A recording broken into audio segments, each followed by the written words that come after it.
ನಮಸ್ತೆ ಮಾಸ್ಟರ್ಸ್. ಬ್ರಹ್ಮರ್ಷಿ ಪಿತಾಮಹ ಪತ್ರಿಜಿಯವರ ದಿವ್ಯ ಆಶೀರ್ವಾದದೊಂದಿಗೆ ಯುವಶಕ್ತಿ ಪಿರಮಿಡ್ ಧ್ಯಾನ ವತಿಯಿಂದ ನನ್ನ ಎಲ್ಲ ಆತ್ಮ ಬಂಧುಗಳಿಗೂ ವಂದಿಸುತ್ತಾ, ಮಾಸ್ಟರ್ ಯಥಾಗತನಾದ ಬುದ್ಧ ಭಗವಾನನು 6 ವರ್ಷಗಳ ಕಾಲ ಅನೇಕ ರೀತಿಯ ಧ್ಯಾನ ಪದ್ಧತಿಗಳ ಮೂಲಕ ಸಾಧನೆಯನ್ನು ಮಾಡಿದ್ದಾರೆ. ಅದರಲ್ಲಿ ಸರ್ವೋತ್ತಮವಾದ ಧ್ಯಾನ ಯಾವುದು ಅಂತ ಅಂದರೆ ಅದೇ ಉನ್ನತವಾದ ಧ್ಯಾನ ಆನಾಪಾನಸತಿ ಧ್ಯಾನ. ಈ ಆನಾಪಾನಸತಿ ಧ್ಯಾನವನ್ನು ಚಿಕ್ಕ ವಯಸ್ಸಿನಿಂದ ಹಿಡಿದು ವೃದ್ಧರವರೆಗೂ ಯಾವುದೇ ಲಿಂಗಭೇದವಿಲ್ಲದೆ, ಯಾವುದೇ ತಾರತಮ್ಯವಿಲ್ಲದೆ ಸುಲಭವಾಗಿ ಸುಲಲಿತವಾಗಿ ಎಲ್ಲರೂ ಆಚರಿಸಬಹುದಾದ ಧ್ಯಾನ ಯಾವುದಪ್ಪ ಅದು ಅಂದರೆ ಅದೇ ಆನಾಪಾನಸತಿ ಧ್ಯಾನ. ಈ ಆನಾಪಾನಸತಿ ಧ್ಯಾನವನ್ನು ಬುದ್ಧ ಭಗವಾನನು ಈ ಪ್ರಪಂಚಕ್ಕೆ ನೀಡಿದ ದಿವ್ಯವಾದ ವರ ಅಂತ ಹೇಳಿದ್ರೆ ತಪ್ಪಾಗಲಾರದು.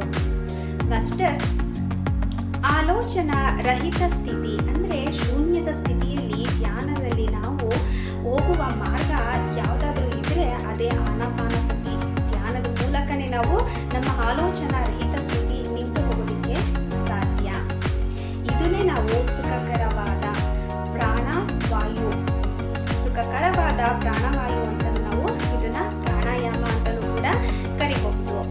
ಮಾಸ್ಟರ್, ಈ ಆನಾಪಾನಸತಿ ಧ್ಯಾನವನ್ನು ಅಂದ್ರೆ ಆನ ಅಂದ್ರೆ ಉಚ್ಛ್ವಾಸ ಅಂದ್ರೆ ಪ್ರಾಣವಾಯು, ಅಪಾನ ಅಂದ್ರೆ ನಿಶ್ವಾಸ, ಸತಿ ಅಂದ್ರೆ ಆ ಉಸಿರನ್ನ ನಾವು ಒಳಬರೋ ಉಸಿರು ಹೊರ ಹೋಗುವ ಉಸಿರನ್ನ ನಾವು ಗಮನ ಹರಿಸೋದು.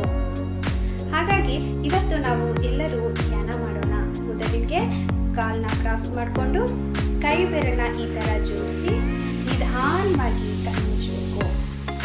ಸಹಜವಾಗಿ ಅಂದರೆ ಒಂದೇ ಸತಿ ದೀರ್ಘವಾಗಿ ಉಸಿರು ತಗೊಳ್ಳೋದು, ದೀರ್ಘವಾಗಿ ಉಸಿರನ್ನ ಬಿಡಬಾರದು.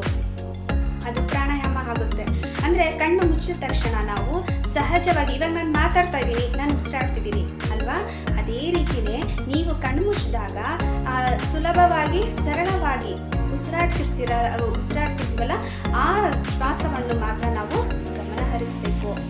ಯಾವುದೇ ಆಲೋಚನೆ ಬಂದ್ರೂ ಅದನ್ನು ನಾವು ಆಲೋಚನೆನ ನಾವು ಹಿಂಬಾಲಿಸದೆ ಪದೇ ಪದೇ ನಾವು ನಮ್ಮ ಒಳ ಬರುವ ಉಸಿರು ಹೊರ ಹೋಗುವ ಉಸಿರನ್ನು ನಾವು ಅಬ್ಸರ್ವ್ ಮಾಡಬೇಕು, ಅಂದರೆ ಗಮನ ಮಾಡಬೇಕು. ನಾವು ಧ್ಯಾನ ಮಾಡಬೇಕಾದ್ರೆ ಯಾವುದೇ ಅಂದರೆ ಓಂ ಅಂತ ಅಂದ್ಕೊಳ್ಳೋದು, ಮತ್ತು ವಿಗ್ರಹಗಳ ದೇವ್ರನ್ನ ನಾವು ನೆನ್ಪು ಮಾಡ್ಕೊಳ್ಳೋದು, ಗುರುಗಳನ್ನ ನೆನ್ಪು ಮಾಡ್ಕೊಳ್ಳೋದು, ಅದನ್ನೆಲ್ಲ ನಾವು ಮಾಡಬಾರ್ದು ಯಾವುದೇ ರೀತಿ. ಅಂದರೆ ಧ್ಯಾನ ಅಂತ ಅಂದರೆ ಶೂನ್ಯದ ಸ್ಥಿತಿ. ಇಲ್ಲಿ ಮನಸ್ಸಿಗೂ ಕೆಲಸ ಕೊಡಬಾರ್ದು.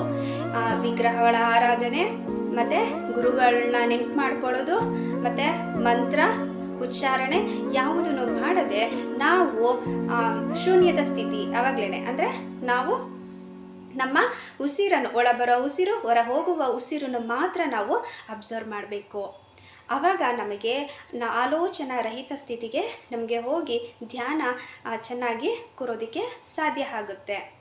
ಯಾವಾಗ ನಾವು ಆಲೋಚನಾ ರಹಿತ ಸ್ಥಿತಿಗೆ ಹೋಗ್ತೀವೋ ಆವಾಗ ನಾವು ಅದ್ಭುತವಾಗಿ ಈ ಧ್ಯಾನವನ್ನು ಮಾಡ್ಬೋದು.